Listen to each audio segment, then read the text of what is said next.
This is Wlcek, the Atari 8-bit podcast.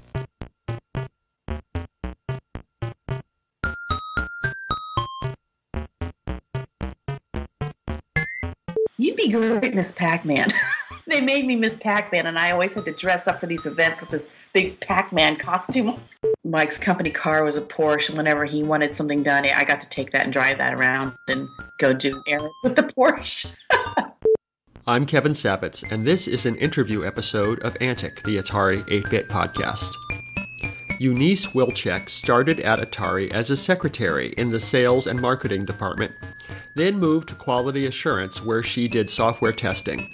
Later, she worked as a QA tester at Mindset, the graphics workstation company, which was founded by several former Atari employees. This interview was conducted March 19, 2015. So why don't we start by you telling me how you got hired by Atari? It's actually through my dad. He came out here. There's a whole history, I don't know, and it may be online somewhere, I'm not sure, but my dad and several people that he worked with at Cybervision, I don't know if you've ever heard of it, was the first home computer. It was sold by Montgomery Ward, started in Ohio, and that's where we're from. We're all from Ohio. And John Powers, who worked with my father, Ken Balthaser, came out and interviewed at Atari, got a job, and said, hey, they're hiring out here. Why don't you guys come out here? And so they came out, and I was in college at the time, and I finished my freshman year of college. It came out, and Dad said, hey, they're hiring for the summer. Why don't you come in? And so I was actually hired as a receptionist. And then I met the president of sales and marketing that day, and the next day I was working for the president of sales and marketing. Wow. As a secretary. So I did that for, I guess it was about a year or so. And then things started changing. Things were changing over, and I wasn't really privy to what was going on at that point. But that's when my father, who was in the 8-bit and home computer division, said, there's opportunity over here. Let's get you over here. And that's when I went into the 8-bit, did QA. And so both you and your dad were hired by Atari at about the same time? He was hired before me. Mm-hmm. He was hired in, that was 1981, the winter of 1981 or so. And I was hired in the summer of 1981 when I came out after college. All right. So you started as a secretary and then moved on to QA. QA. And what was his position? I don't know. My dad was I don't know his exact position, but I could give you his name if you wanted to talk to him. Maybe we'll do a family affer interview situation. And he can tell you a lot about, like I said, with Mindset, and I worked with my dad at Mindset as well.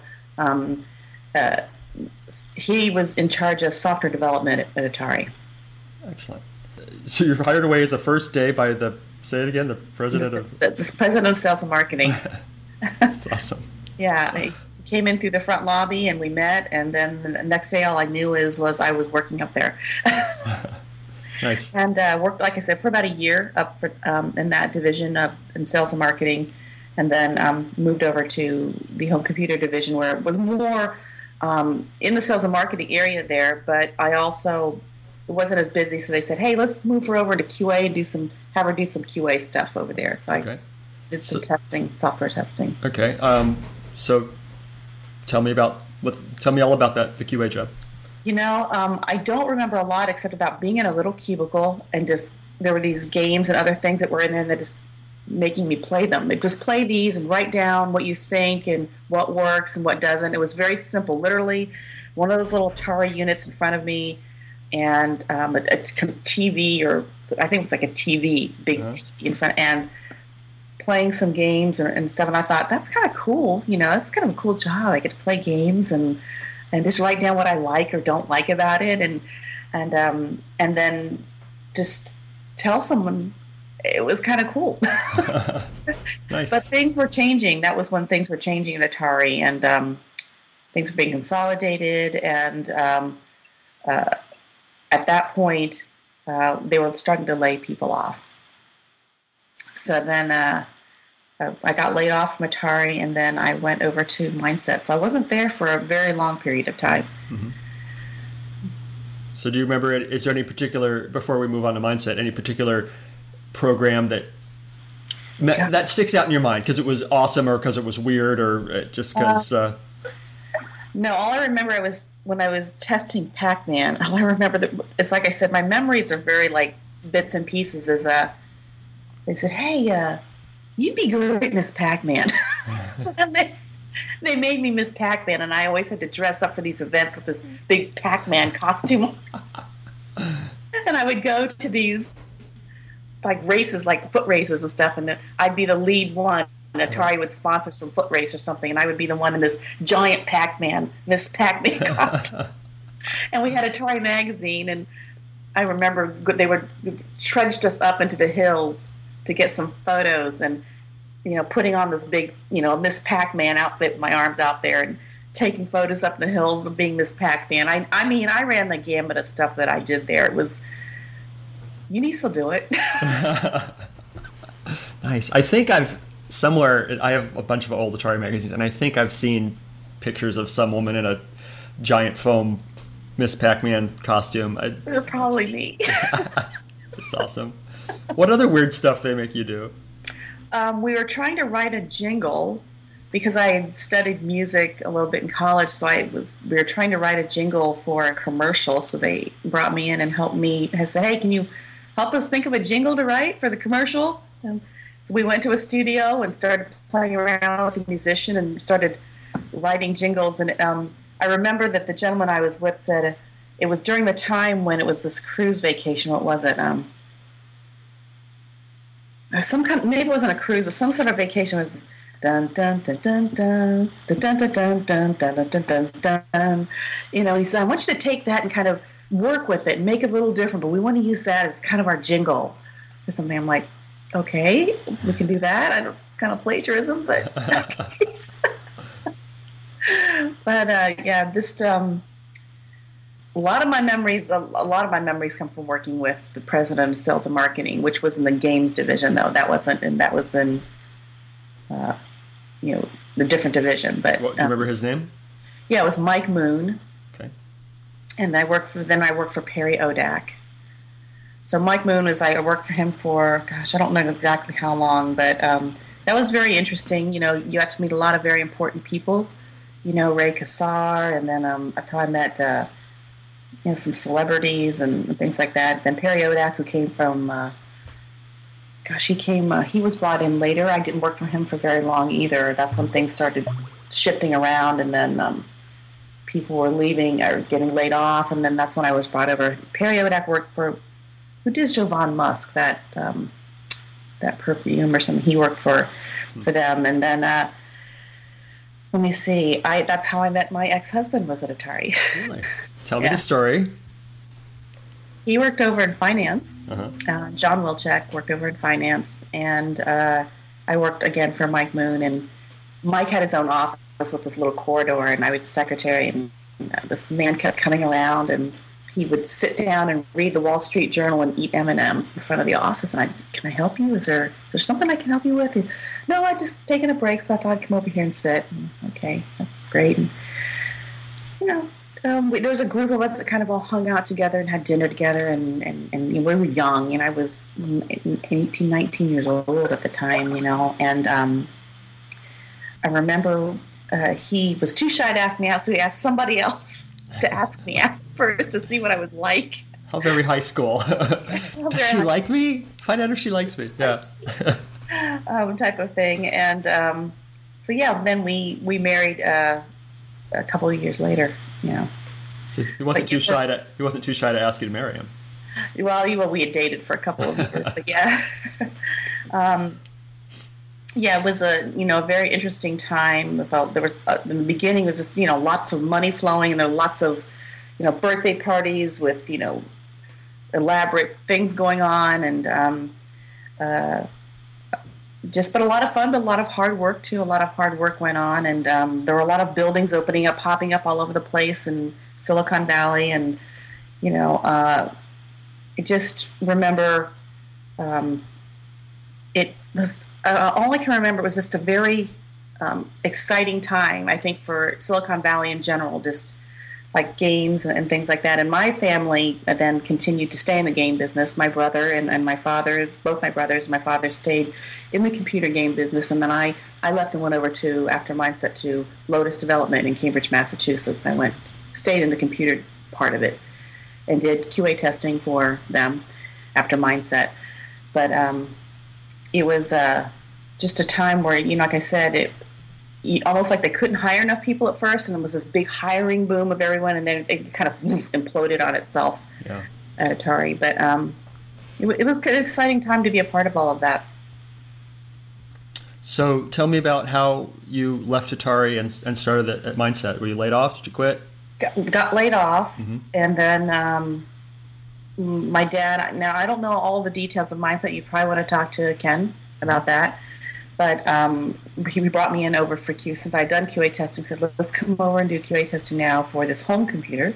And it was very high graphics then. It was 16-bit graphic type of thing. It was very... So I did all the graphics testing of the graphic card on that computer. And very small group in a very small little building there. And I believe my brother Neil might have worked there too then at that point in the summer. I think he did as well. I don't remember exactly, but I was also planning my wedding at the time and everything. And I don't remember exactly how long I worked there, but Ken might remember more. He might remember where that.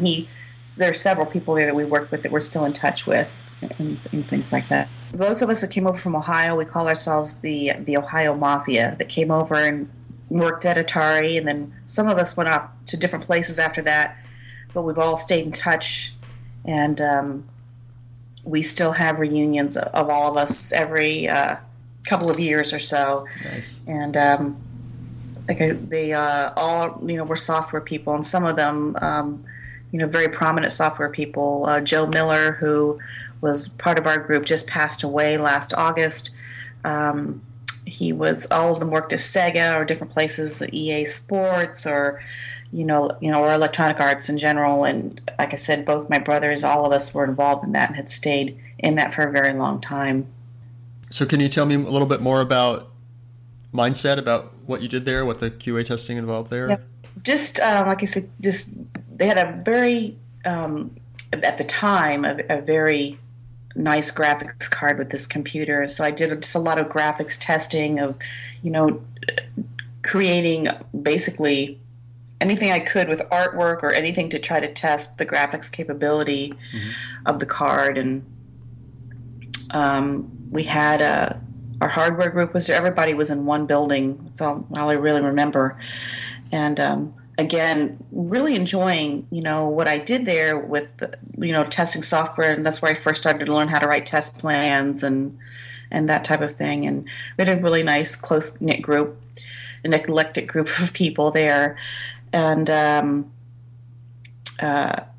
I got laid off from just before my wedding. Because I think they knew, look, she's got to focus on her wedding. And I was going to move to the East Coast at that point then, too. So that's when they said, well, we're going to let her go, focus on the wedding. And then I was not there for very long. I would say less than a year. Cool. Well, I don't think the company lasted much longer after that. It didn't last much longer after that. And then I think that's when everybody started going on their separate ways to the bigger companies and stuff. That's when Silicon Valley started to really taking off. Yeah. And all that. But it's so funny that, if you think about number of pioneers that were there in Silicon Valley at the time that Steve Jobs and Bill Gates and all that were doing their thing, and I look at what those Ohio people did with the cybervision, and they were on the cusp of being great, but I think because they weren't in a technology area, it was a little tougher for them to break through that ceiling and get themselves known. But that cybervision was the first home computer, and they worked hard day and night to make that thing work. And then it just, like I said, wasn't working out, and then they came out to the Bay Area and everybody kind of scattered and went their own way. I'm sorry I don't have much more to tell. I don't really remember a whole lot. No, it's okay. It's fine. I remember a lot of the fun things that we did, like parties and weddings, and work was work, right? You were just working, but I remember groups getting together and parties and that type of thing. It was fun. So were there like parties in the hot tub and stuff? I keep hearing vague stories about. Yeah, I mean, there were a lot of different parties that went on, and I remember, that there were different parties in hot tubs, or even some of the company parties that we had were just a lot of fun. And we had a fairly young group of people working at Atari. I would say me being probably the youngest at about 18 or 19 to, 25, they were fairly, to 30 years old, maybe, a fairly large group of us that were that age. Mm-hmm. Matter of fact, Mike Moon was 36 when he was the president of sales and marketing there. I mean, to this day, that doesn't seem very old. You've had someone to be the president of sales and marketing at a fairly good-sized company. Right, yeah. It's wild. A lot of parties, and, I just remember that Mike's company car was a Porsche, and whenever he wanted something done, I got to take that and drive that around and go do errands with the Porsche. Nice. Yikes. Yeah. A 19-year-old girl driving a Porsche around town. That must have turned some heads. Yeah. Yikes. But it was a fun time too. It's a lot of fun. Like I said, when things changed, when I went over to the computer division, it was just different. It was a completely different feel at the computer division. It wasn't as lively and as fun and that type of thing. I could tell that I came from sales and marketing, and it was just a little more serious. We're focused on and going into QA testing was different too. It was just, I wasn't writing test plans or anything, just following a test plan, but it was just, I remember some days thinking, this is kind of monotonous. I'm playing the same game over and over and over. We're doing the same things over and over and over. But at the time, that was what I learned about QA and software QA is you're there to, get the bugs out of things. If they fix them, you got to do it over and that type of thing. And I kind of still, to this day, think that I fell in love with software quality assurance because of being there in that division. I wish my memory was better of those times or more detail. Mm-hmm. And I think, of course, being 18 or 19 years old when I was there, my memories are going to be of the more happy party times than anything. Great. Thank you so much. Appreciate your time. All right. Bye. Bye.